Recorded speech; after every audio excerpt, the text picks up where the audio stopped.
Hello. Hello. Hello. Hello. Kevin says hi from the kitchen. This is Hugo Girl, the podcast where we read Hugo Award-winning novels and sometimes other things. And today we are doing a cookbook episode. Yay, food. I've been wanting to do this for a long time. I got a Star Trek, almost said Star Wars. I got a Star Trek cookbook, and it's basically a survey of Star Trek. It's got recipes from all the Treks. Any Trek you could ever think of is there. And we're calling this episode Treksgiving because it's almost Thanksgiving here in the U.S. And we're excited to have our special guest, Anne Michelle Harris, from our last cookbook episode, joining us again today for some weird food. Kevin is currently putting paprika on our eggs. Things are about to get weird. Things really are about to get weird, you guys. Not so sure about some of this. I have a theory that, we'll see how it all tastes. It might all taste fine, but my theory is that she focused more on color than she did on content. And that was really what drew me in. I was like, It's beautiful. They've really gone out of their way to make the food look interesting. And it definitely does. looks interesting. It's definitely expensive and hard to make. I had to use every apparatus in my kitchen. I used an immersion blender. I used a food processor. Me too. I had to use everything I owned. It's weird that a salad could have a level 4 difficulty. Which it says, I think it says pips. Pips, Yeah, it's 4 of 4 pips. Can I try the eggs? Yeah, I guess we should try the eggs while they're straight out of the oven. Oh my God, this is like rubber. Kevin, you want to hop on Amy's microphone and talk about your eggs? Ooh, it's marshmallowy. Mm-hmm. These are Porakan? I don't know. Porakan cloud eggs from Star Trek Voyager Culture's Federation. Porakan eggs have a unique quality that makes them lighter and fluffier than average Earth chicken eggs, perhaps due to the atmospheric conditions of Porakas 4, the planet from which they were first collected. Because this world is located in the Delta Quadrant, sufficient studies have not been conducted, but suffice to say, they make for a scrumptious and unusual breakfast. Since Porakan eggs themselves are impossible to come by, this recipe replicates their unique properties. So these are basically the cloud eggs that were, I guess, kind of viral within the past few years. So yeah, whipped, baked chicken egg whites with a kind of runny baked yolk in the middle and a little bit of oil and paprika and cheese. Kevin, I gotta tell you, this tastes pretty good. Good. Oh, I like it. This is topped with Kavarian olive oil, which is basically just a parsley and garlic oil. It's very green. It says it's from Voyager, and it says Kavarian olives are known for their robust flavor and deep green color. I am not sure why we just use parsley if it's supposed to be an olive, but anyway, it's a pretty good little garnish. With the eggs, we are having Greenbread, which is apparently from Deep Space Nine, nominally from the Yadarin culture. There is no information in here. It has a light, healthy flavor, and a springy texture. They are so easy to make that they have become popular addition as a garnish for many different recipes across the Federation. They were made in a microwave. Yeah, so tell us about microwaving it. Literally, it's like put the peas and the stuff in a thing, immersion blend it with some flour and baking soda, and then microwave it. Everyone knows that using a blender is the best way to make your baked goods nice and tender. No, I think it's cute though. It's so green. It is so green. It's so green and has a lot of peas in it. Mm-hmm. That's why it tastes healthy. I don't really think I want food that's described as tasting healthy. Maybe that's just me. To me, it tastes fairly neutral. Yeah. Like it's just a palette from which to dip things in. It's suitable for soaking up the cloud eggs. Yeah. By the way, not knowing much about Trek since I almost said Star Wars, we're going to rely on Anne Michelle and Amy to have the necessary Trek lore, I think. My Star Trek is very niche, depending on the shows. Okay. Well, I only have I got you.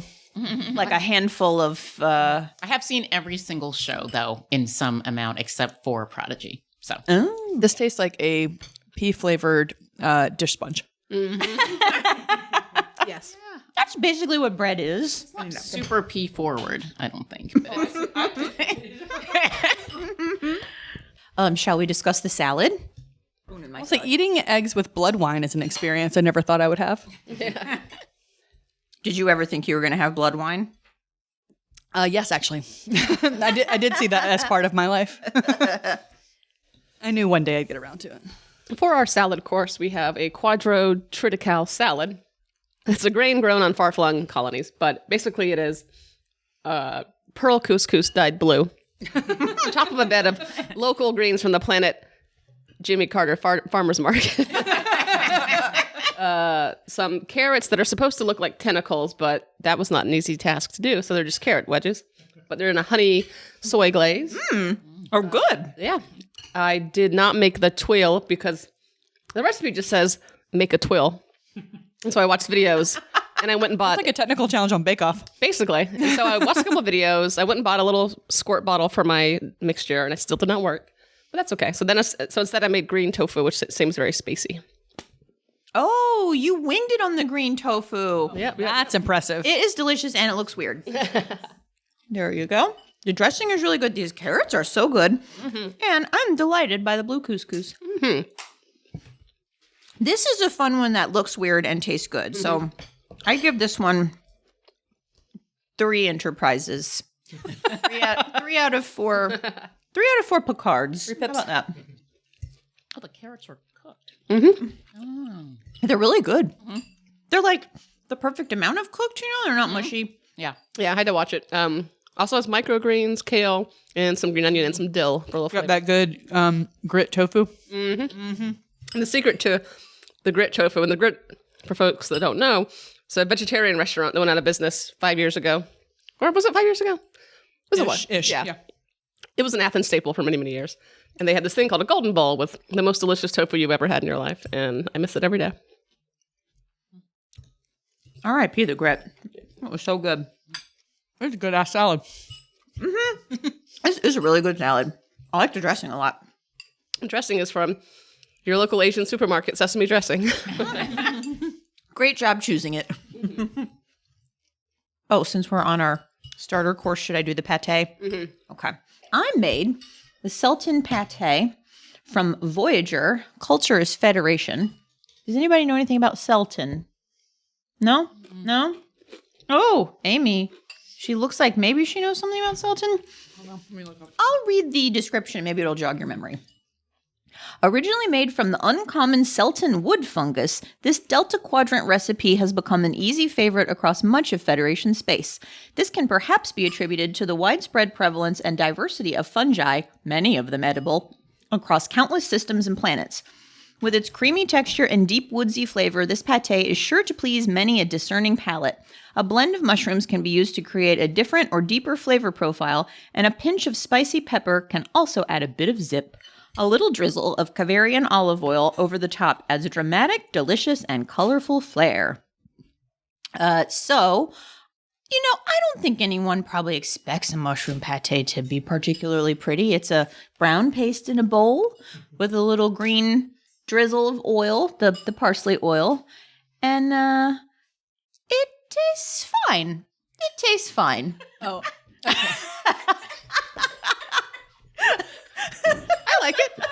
So I was confused because Seltin is the name of a character on Deep Space Nine, and so I was maybe Seltin confused. invented it. Well, then I remembered. So Neelix on Voyager has like a bajillion random ingredients on the Voyager that he can make things from, and I think Seltin wood fungus was just one of the random. He's like, I made this out of Seltin wood fungus, and they never explore what that means. So I like it. Seltin wood fungus. Yeah. If this was at a holiday party, I'd sit here and dig on it. Yeah, I think it's fine. It called for broiling the mushrooms 4 inches from the broiler, 5 inches from the broiler. It doesn't say high or low broiler. For 15 minutes. Oh, That's a recipe for a house fire. right. So what did you do? I did it for about 8 minutes, and then I started feeling unsafe. And so I took them out, and I moved the rack down to like a middle rack, and then left them in there the rest of the time. The parchment, it said to put them on parchment. Oof. And I was like, I don't know about putting parchment that close to the broiler for that long. And the parchment absolutely wanted to set the house on fire. Yeah. So I have to give that particular instruction 1 out of 4 Picards.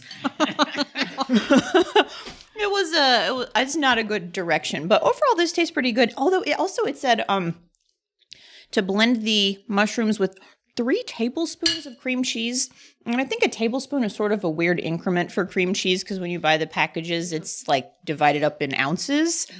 So that would have been 1.5 ounces, which is basically like 1.5 segments of a cream cheese block out of 8. And that was not enough.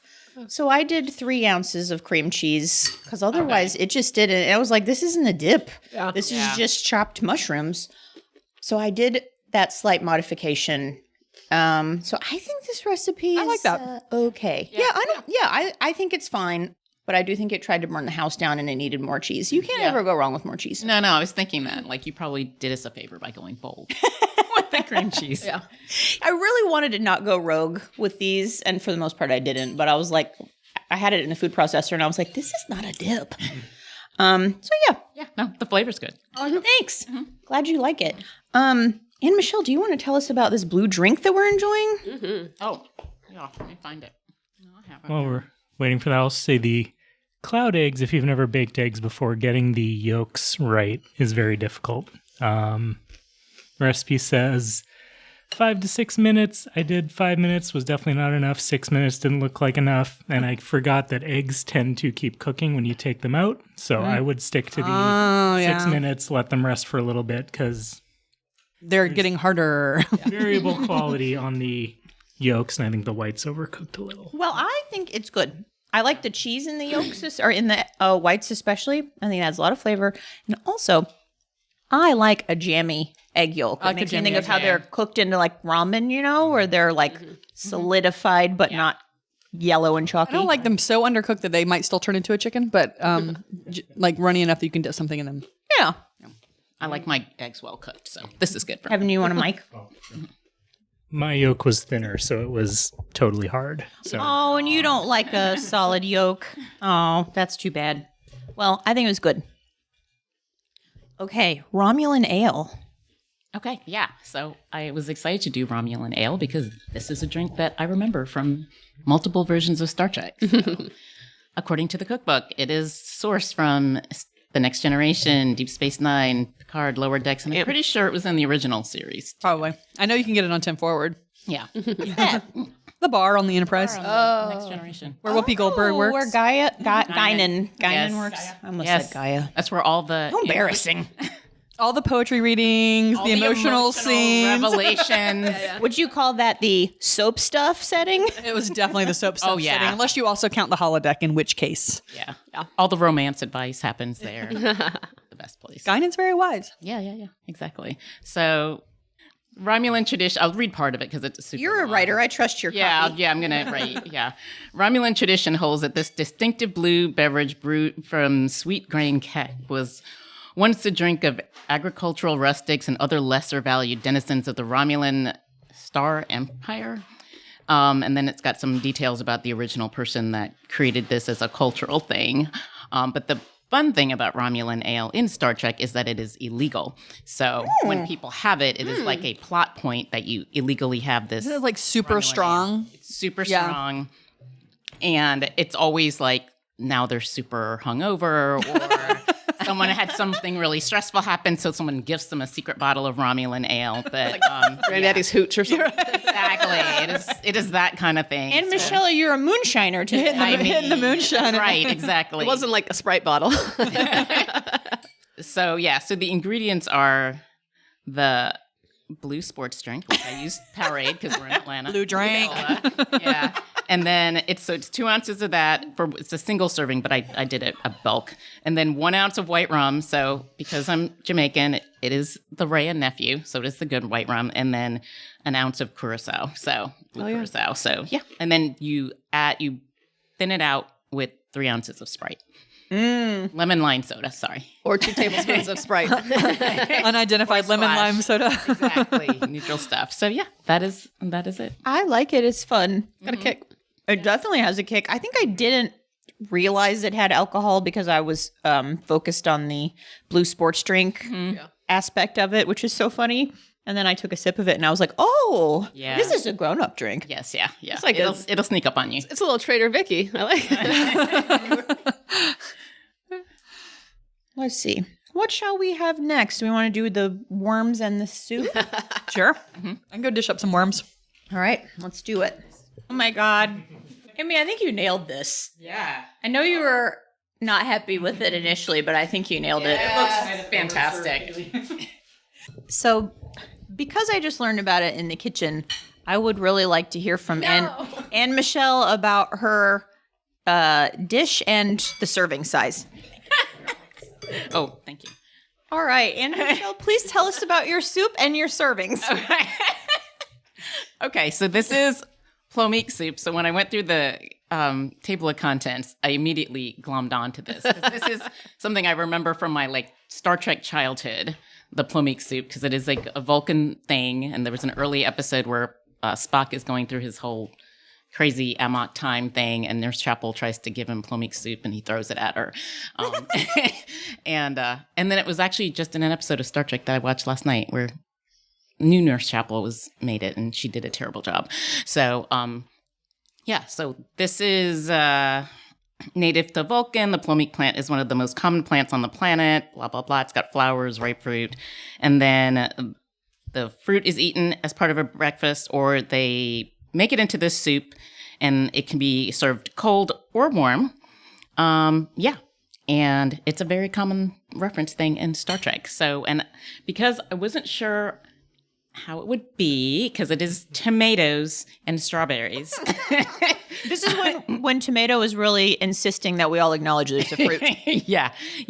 Very, very tomato forward. So I only put small amounts in the bowl, and I was telling Lori that it's just a thank you taste. And so what is the thank you taste? So when my kids were little and they were in grade school, the teachers were like, you have to have manners. So if someone gives you something that is unusual or different or looks like something you may not like, you still have a small taste as a way of saying thank you. So throughout their lives, we reference that as a thing, like just have a thank you taste. Keep it moving. So everyone has a thank you taste of the Plomeek soup. I didn't think it was that bad. It tastes a little bit like a sweet gazpacho. Yeah. It also has, I forgot to say, it also has creme fraiche in it, which I had to really hunt for. Oh. It's not immediately apparent at Publix, but I think did I've only find ever it. made it. Yeah, you can buy it it's in the fancy cheese section if you ever need it. So, yeah, and I think that's what gives it that kind of creamy. Yeah, it's good. gazpacho flavor. Yeah, this is not bad. I think it would be good cold. Yeah, I agree. You said tomatoes and strawberries to me earlier, and I got very sad we were going to have to eat this. And then, but I was the same when it turns out it's not that bad. I had my thank you taste, and then I kept going. There you go. You can have more than a thank you taste. It's also got a half an apple in it. That's true. Oh, I bet that's why it Oh, tastes interesting. sweet. I mean, is this nutritious or what? I mean, It's so wait till you have the Gagh. Well, so this is our red food course, I guess. yeah. And the apple is hand-picked by my child. Oh. Yeah, they went apple picking, and this is one of the apples. I from love some Northfield. child labor. in my Yeah, food. exactly. Well, her children are all grown. Yeah, they're grown. Yeah, sorry. It's a term grown of art, child labor. yeah. We're going to have very weird poop tomorrow. Yeah, it's like that Beets will always freak you out. Coloring on a blue. Portlandia skit about beets. Yeah. Many antioxidants. Let's hear about Amy's and then Kevin's beverage for our red course. So I made Gagh, which is one of the more well-known Star Trek foods. It's definitely Klingon, and it is definitely supposed to be served live. Normally it is, it's made of kind of worms, several different varieties. The creatures were kept hungry until they were ready to serve, and then fed an abundance of blood on which they gorged themselves. It's disgusting. Klingons eat Gagh. The food, the story is just Still alive and wriggling, and enjoying a burst of blood on the palate with each bite. Oh my God. I was actually like, this tastes pretty good. But reading it, I was like, oh no. This recipe gives the general sensation of eating Gagh without the need for live serpent worms, which are not so readily available in every market. In that sense, it resembles Withstand Gagh, which is packed in targ blood. Targs, never mind. No, tell me about a targ. What's a targ? It's an animal. It's an animal. I believe it's a beast of burden. I'm imagining on Pumbaa. Klingon. The Klingon homeworld. The consistency is every bit as wriggly as proper Gagh with a meaty chew full of flavor. Yeah. I love the noodles. Yeah. Yeah, so the noodles, it has udon noodles. It's supposed to have ground beef, but we are a beefless community in this house. And Thank so it you. has veggie whatever. Veggie crumbles. Veggie crumbles, lots of beet juice, some smoked paprika, other stuff. And then it has a grappak sauce. Of course it does. Which is often thought of as somewhat dull condiment. Fresh grappak sauce is a vibrant red, fading to a more muted brown with time. Like blood. Necessitated by export from Kronos. It's commonly served over Gagh, although its vivid color and deep earthy flavor makes it well suited to dishes for many cultures. All the Klingon grandmas are rolling over in their graves that you made this with veggie crumbles. Yeah, the sauce is just beet juice, soy sauce, balsamic vinegar, cornstarch, and sugar. The sauce is really good. Something's very umami, smoky. There's soy sauce in it and smoked paprika. Smoked paprika. I love that.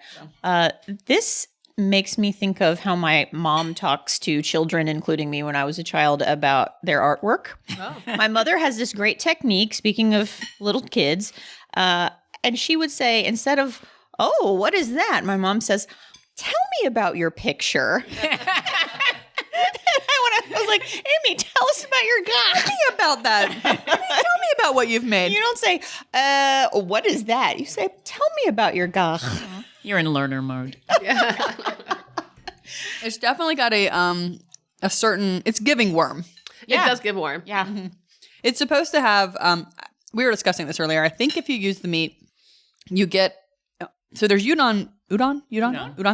There's udon noodles, and then you're supposed to have these this wormy concoction of meat and egg and other things that go with the noodles. So you're supposed to have two different kinds of noodles in it. Oh, gotcha. Two different kinds of worms. Excuse me. This is more like this is like a It didn't work out that way. Klingon dan noodle kind of. Yeah. I love big noodles. They're just Yeah. delicious. Yeah. It's real red. It tastes red. It is red. It's beets. But it's natural red. It is. It's all beets and paprika and. This would be endorsed by the U.S. Health and Human Services Department. No red food coloring. All right, are we ready for Bloodwine? Kevin, tell us about your beverage. Okay, well, in order to, I guess it wasn't in order to, but it worked out, to go along with the Gagh, we have Klingon Bloodwine, which does not seem to have a similarly guttural alternative name, but just Bloodwine. This is from the Next Generation Deep Space Nine, Voyager, Enterprise, and Lower Decks, and culture is, of course, Klingon. The traditional recipes for Bloodwine are closely guarded secrets of the Klingon houses that produce them. It is unclear what variety of blood, if indeed any, is included in the making of this ancient beverage. Historically, it is possible that fresh Targ blood was added to the large cauldrons in which the wine was warmed but never boiled, to make a more fortifying drink for warriors going into battle. So this version of Bloodwine, since of course we cannot get these highly guarded recipes, is highly intoxicating with a rich earthy quality that balances the slight sweetness of red fruit. The spicy heat of the beverage goes straight to the bones, sending waves of warmth rippling outward. So this is, as Amy said, something where you can taste all of the ingredients. That's a compliment. Right? In order to get the blood-like color and consistency, there is twice as much beet juice as all of the other ingredients, except for wine, red wine. So it is. Well, I guess that was the point. The recipe says it's very earthy, so you definitely get the beet earthiness. Very beady, yeah. You get a little bit of sweetness from the pomegranate and prune juice, but not a ton. Then you definitely get the cinnamon kick from the cinnamon whiskey. And then there's also some spiced rum and red wine. This pairs well with the Gagh, I have to say. All joking aside, I think the beet to beet pairing is good. I wanted to correct myself on the targs. So I was mistaking them with an animal that shows up in Lower Decks. But what a targ is it's kind of like a pig. It's a Pumbaa. That's what I said. It's a Pumbaa. So it's both hunted, maintained in agricultural herds for consumption, and kept as pets. So it's basically a pig. Yeah. Tark. Pumbaa. A young warthog. When I was a young warthog. I was researching, or maybe it was someone was on Reddit talking about the cookbook, and I don't know if this is canon in Star Trek or not, but they were saying that all humanoid species have like some relation, and so like most food recipes aren't going to like poison another one. It is canon. Yeah. That's good to know. Yeah. So like From Next Generation. maybe I don't want to eat, worms, but it's not going to kill me, that kind of thing. Yeah. I mean, that's a pro tip for traveling. The key with the Probably won't kill you. the key with the Gagh, I remember reading in one of the Star Trek Titan novels or whatever, is that you have to chew it. Oh. Yeah, because you got to get that good The burst. worms are alive. You got to They're get that alive burst. because apparently Riker, when he first ate it, he just swallowed them whole. He tried to take a thank then you he- portion and then just And then they're still in your stomach attacking you later. So yeah, you gotta apparently chew them. They'll eat your blood. There's that, there's like, I think you can get in Korea somewhere where you eat like a live octopus when it, Yeah. yeah, I want to. that's gross. I would not take a thing.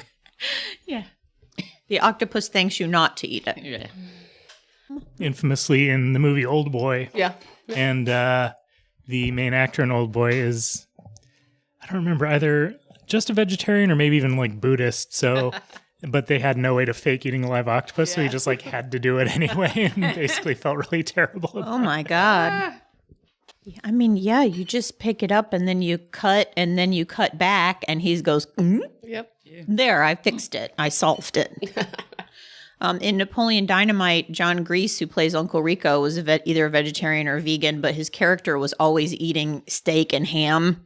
And so he was just chewing on pieces of steak and spitting them out, which I guess ended up kind of funny because then for most of his scenes, he was talking with his mouth full. You just think he's just that kind of guy. Red food number 4. These are Starfleet ration cubes. And Tell us about your picture. Starfleet rations from the original series, Culture Federation. These colorful energy cubes were popular on Federation starships of the mid-23rd century, inspired by the Andorian delicacy Gristhera. Starfleet food rations are a simple dish of earthly origins developed as an on-the-go meal, easy to enjoy at any time of day. However, their resemblance in form and function to Gristhera meant that they were occasionally served at diplomatic functions in the early days of interstellar exploration. The ration cubes themselves are dense and chewy, with a sweetness that is strong but not overpowering. The texture is unusual at first, but is also oddly satisfying. Once they had replicators later, they didn't have to have rations anymore. Yeah. This could just be me, and I love studying military rations from all decades. I think it's fascinating. So sweet, though. I would want a savory ration cube. Or like whatever they eat in the Left-Handed Darkness when they're going across the snow. Oh, yeah. Gishy mishy. Yeah. I've always wanted to try Limbus from Lord of the Rings. I think Limbus is kind of sweet. Yeah, it's like I always, in my head, it was always a little bit like a Nature's Valley granola bar. Remember in my honey. remember in my cookbook panel at Worldcon, and everyone was talking about having like a Lembus bake, basically, and what the consensus was that Lembus is maybe like a stroopwafel. So Stroopwafel. I recently learned by watching the Great British Bake Off that Johnny Cakes. No, it's not Johnny Cakes. Not Johnny Cakes. I know what you're talking about. Flapjacks in England look a lot like what I think Limbus would look like. Oh, like a Nature's Valley bar. Yeah, but soft, like a tray bake. Yeah. Yeah, So I always just think of flapjack as a synonym for a pancake. Me too. same. I think that in America, I think they are, but not But when they made them, I was flabbergasted. gobsmacked, Just- as they would say on the show. Fell out of my chair. Fell out of my chair. I was like, what is that? I did a lot of Googling.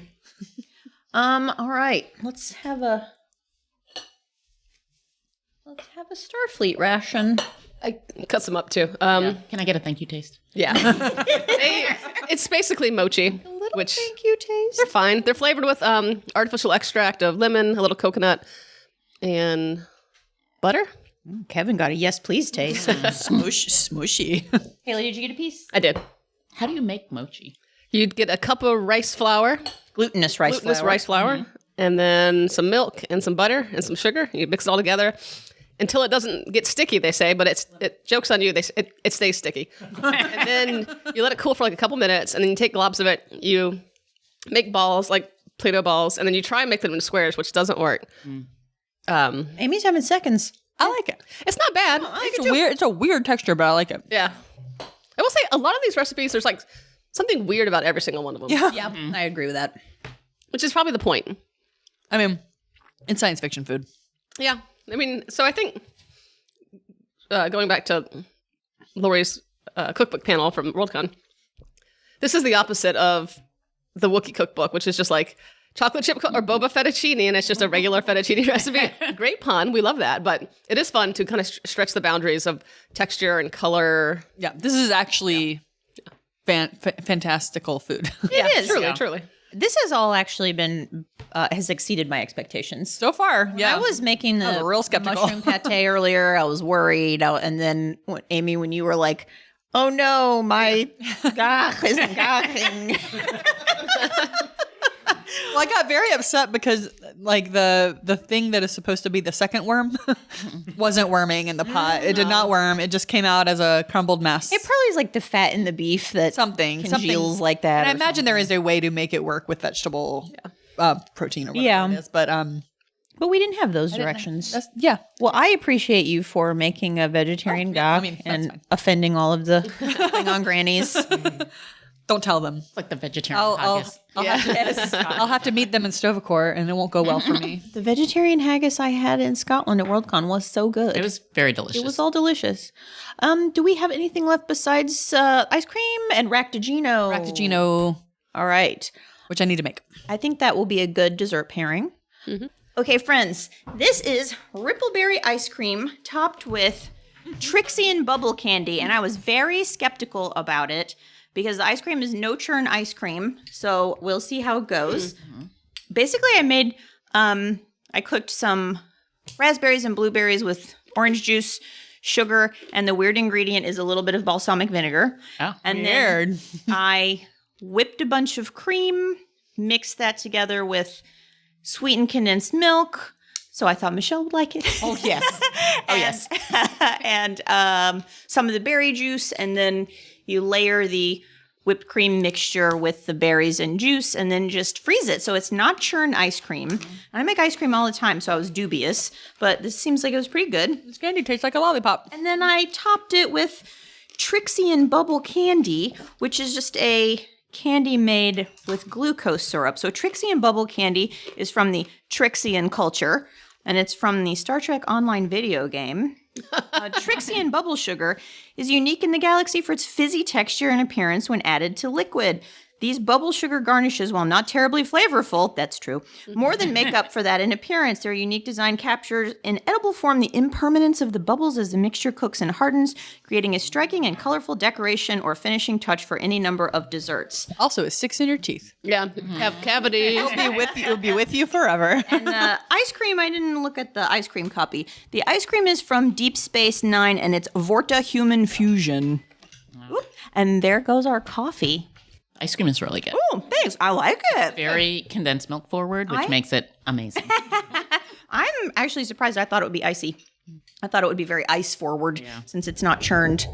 So, okay, I give this 4 out of 4 Picards. Mm-hmm. Yeah, it's good. It's I'm really surprised. And I did not deviate from the recipe at all. So the candies were interesting to make.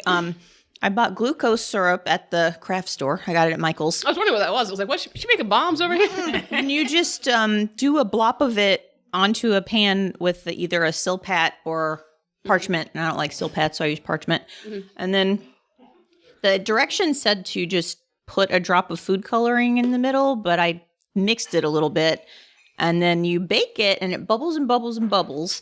And then once it basically, for the most part, stops bubbling, you take it out and just let it cool, and then it hardens into this candy. And then after I did it, I decided to watch a YouTube video on how to make glucose candy.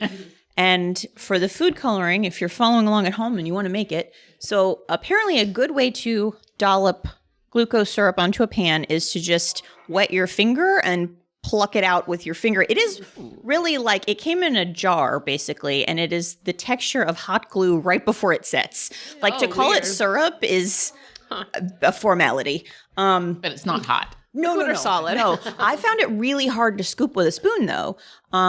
So the guy said to wet your fingers, and I guess it doesn't stick, and then you can just pull out a little bit and drop it on the pan. And then he dipped his finger in the food coloring and just smeared it around on the top of the dollop of glucose syrup. So then I would have purple fingers, and I'm satisfied with how this came out. I don't need to have purple fingers. The color is really good. Thanks. I meant to make pink and purple ones, but I've forgotten. I just did purple. Yeah. So the twill garnish for the salad was supposed to be a similar process. You put something in a pan, let it bubble, and then the holes remain. But I wasn't getting either the mixture or the pan wasn't right. But let's discuss what makes something with holes like this so otherworldly. Is it because we don't see it very often? Is it because of Amy's trypophobia? I was just going to say trypophobia. Does Amy have trypophobia? No, but we always say that. And trypophobia, for folks that aren't familiar, is when things have small holes and it makes you feel weird. And if you Google image search trypophobia, you will feel weird. Whether you suffer from it or not. Yeah. Oh, really? Yeah, like Swiss cheese? kind of, but there's something about it. Lotus blossoms are the classic example. Okay. There's just something about it sometimes because, like, what if you did it to your skin? Only once was I looking at things and, like, got visibly, like, creeped out. But, yeah, it's a thing. It looks like something has eaten away at something. Yeah, maybe that's what it is. Maybe. Yeah. I don't know. But if this was just a purple wafer, it'd be pretty, but the circles take it to an otherworldly realm, and I'm not quite sure why.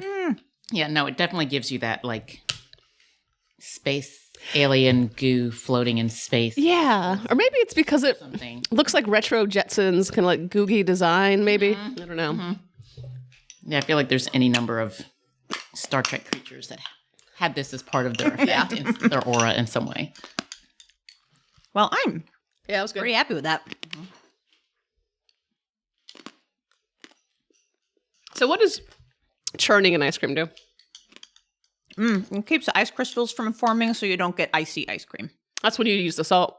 No, well, I mean, you're thinking of the right thing, but I don't really think people usually use the rock salt churns anymore.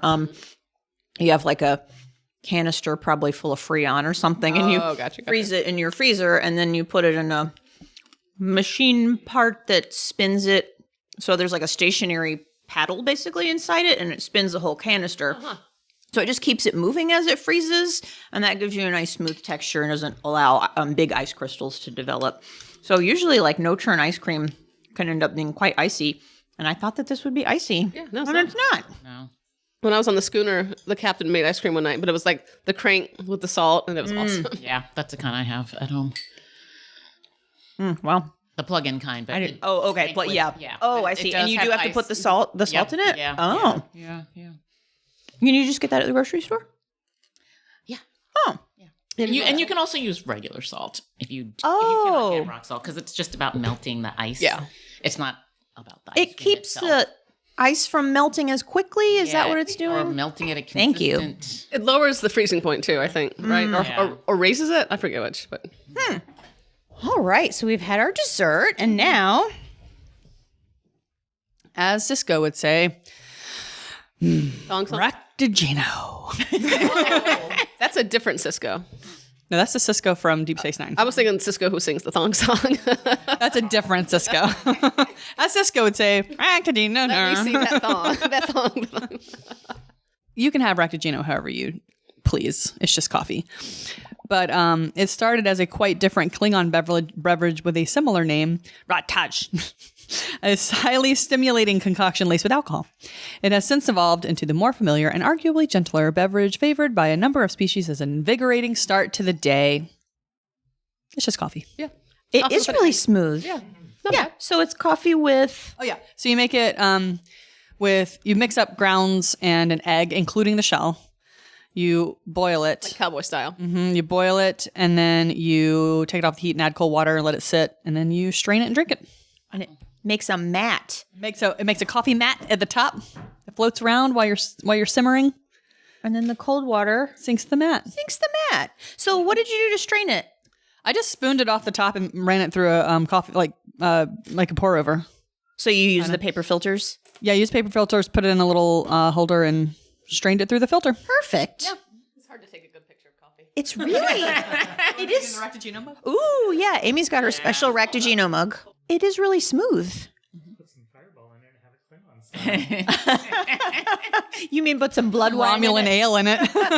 Put some condensed. I really think it's delicious. Bring some blood wine out here. Put in our coffee. It actually is pretty good. Yeah. So, As someone who doesn't usually like black coffee, this is sippable as black. so Haley, are you Googling And I it? made this with some cheap coffee, and it tastes pretty good. It's Swedish style, you said? When I Googled coffee with an egg, a Serious Eats recipe came up with, Swedish coffee.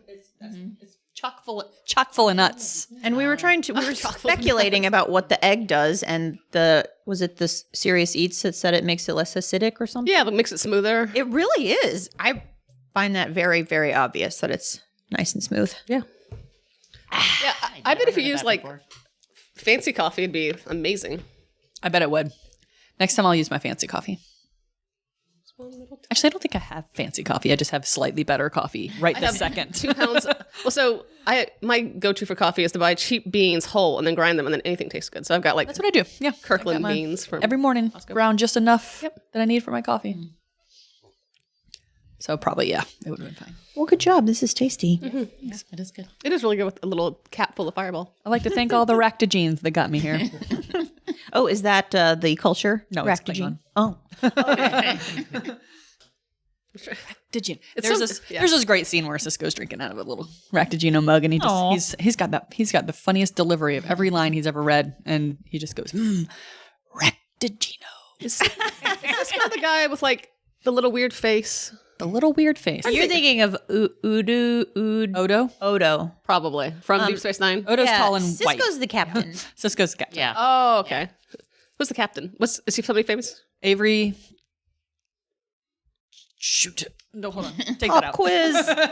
If you're old enough, you will remember he was in the show called Spencer Yes, that's right. Oh, yeah. before he was I in don't know Star that Trek. show. Yeah. I'm the baby. I think it could be funny for a minute to riff My Gen X roots are. if Amy and Michelle were to ask us, Avery Brooks. That's his name. maybe if the Star Trek fans asked us non-Star Trek aficionados to explain something about the Star Trek universe. Oh man, I could probably come up with some pretty good questions for you guys. Let's I think do we should it. Because one time I tried to explain the story of Easter not being raised Christian, and it was funny. You're like, was there an egg? Jesus popped out of an egg after 3 Large days? rabbit gave birth to Jesus. Okay, Jesus, you've proved your point. We get it. I just got to the fireball. It's good. There wasn't a fireball raft. Well, good job, guys. Yeah. Did you like the book? This meal has exceeded my expectations. My expectations were low, and this meal cleared my expectations. It needed an editor. Just like every book we read. I think it needed easier steps to follow. Like I had to completely Google and watch 2 videos about how to make a tool. I also think like so my recipe, it wasn't until you got it. I mean, most people who are smarter than me would probably read the recipe before they get started. So there is that. What do I need? But getting halfway in and realizing I needed to pull out my food processor was a journey. It was a journey I went on today. Amy has a kitchen with 6,000 cabinets. I don't know where I put it. I actually had one. Actually, the food processor was something I purchased a year ago and left in a box in my living room until today. Well, I was trying to stay true to my recipe, but if I was going rogue, I would have definitely added more salt, pepper, that kind of thing. Oh, yes. It talk was about the low salt in the thing. seasonings. Yeah, I did notice that. Yeah. Oh, yeah. I definitely Talk about the salt. You told us about that in the kitchen earlier. Oh, yeah. I just finished watching whichever episode, I don't know, 7, 8 of Strange New Worlds for the current season. And a bunch of them get turned into Vulcans for some reason and for an away team mission. And then when they get back, they can't be undone. So that's just the joke for the whole season is, Pike and all of them are Vulcans, but he in his Vulcan form talks to another Vulcan who's very obnoxious, and they talk about why you should never add salt to food and how Vulcans never add salt because why would you do anything beyond what's in the food? So I was like, oh, I can't culturally respectfully add salt to this. I have to just pray that the creme fraiche has enough saltiness. the photo of the Bloodwine is so menacing. It's like something from a Oh, God. 24 horror movie. I do have many options now for my next Halloween party where I need to make something that's Those noodles, man. bloody and weird. Noodles have really turned out good, and I actually thought they were delicious. Yeah. I think they could use some more seasoning, but and I think they would be better warm. they were a little lukewarm when we ate them, but yeah, they weren't that bad. They were better than they looked like they were going to be. Yeah. I totally would take some home with me. It's quite tasty. Please do. Yeah, no, I kind of want to. Okay. Well, while we have our special guest, Anne Michelle Harris of Nerds of a Feather magazine and also various other publications, her novel is called North. You can get it at any book retailer, and I suggest that you do. Anne Michelle, what do you have going on lately? Oh, well, I have my first speculative fiction short story that's been published. I've had other short stories published. This is my first sci-fi story. And it's in an anthology, a literary magazine called Midnight and Indigo. Amazing. And it is awesome. It is 16 speculative fiction stories by Black women writers. And so it ranges from like horror, fantasy, and science fiction. My story's a time travel, and it's inspired by things that happened in my life. So I'm super excited about it, and I love the collection. I've been reading it. It's got some really good Is it already content. out? Like you can purchase it? It is out. You can get it on Amazon. You can get it direct from the Midnight and Indigo website. It's in Kindle form. You can get a paperback. And this is their 5th speculative fiction volume that they've done. So Awesome. yeah, I'm super excited about it. When I get my paper copy, will you sign it for me? Absolutely, absolutely. Also, would you tell everyone about your shirt? Oh yeah. So I was trying to be festive, and I already told my tale of woe about my Uhura shirt, which was in the laundry. So I instead wore my OG Captain Kirk command shirt, which I got from Lori. Which I got from my grandma. Yes. One day Lori's like, "Would you like this shirt?" And I was like, "Yeah."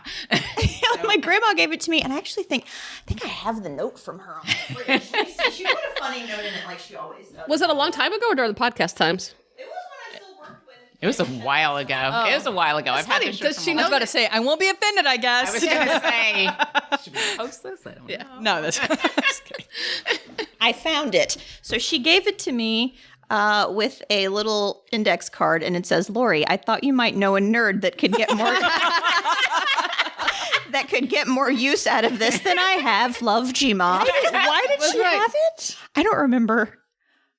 That's guess- funny. I get the feeling it's been worn by many people. Oh my God, she knows the actual cursive G. From 1967. I mean, No, I think she probably. I'm sure she probably bought it for a party or something, and I genuinely don't remember.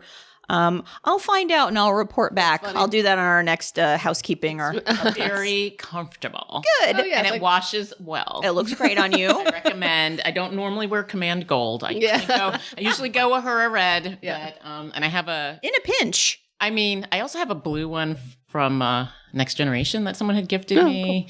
But it fit weird. So I was like, I'll just wear this. It's comfy. I would look like Lieutenant Commander Data if I tried to wear that color. Me in a good way. Terrible in that color. Yeah, I can't wear that color. No. Not with these eyes. The pasty people out there got to watch out. I definitely will tell my grandma that the shirt made an appearance. Yeah. I wanted to go more like female girl power, but in You take that with you wherever you go. well, Strange New Worlds, the number one also wears the gold, Command Gold. So Perfect. It's my homage. yeah. Because the colors changed from show to show, right? Yeah. Because like I thought the red shirts always get killed, but then Picard wears a red shirt. So in the original series, Yeah. gold was command. Yeah. And in the later series, gold is engineering and security. Gotcha. They changed. So, and then red. And blue is usually always science. As my grandma said, I thought you might know a nerd. I don't know turns any out she nerds. was right. I know at least two nerds. No, a nerd. Yeah, the first time I met Lori, she came up to me and she was like, "Were you at Dragon Con?" Oh. I was like, "Yes, I was."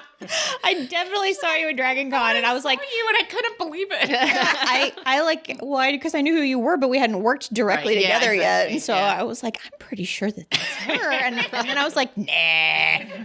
Nobody in my real life goes to Dragon. And then the rest is history. Yeah, exactly. Yeah.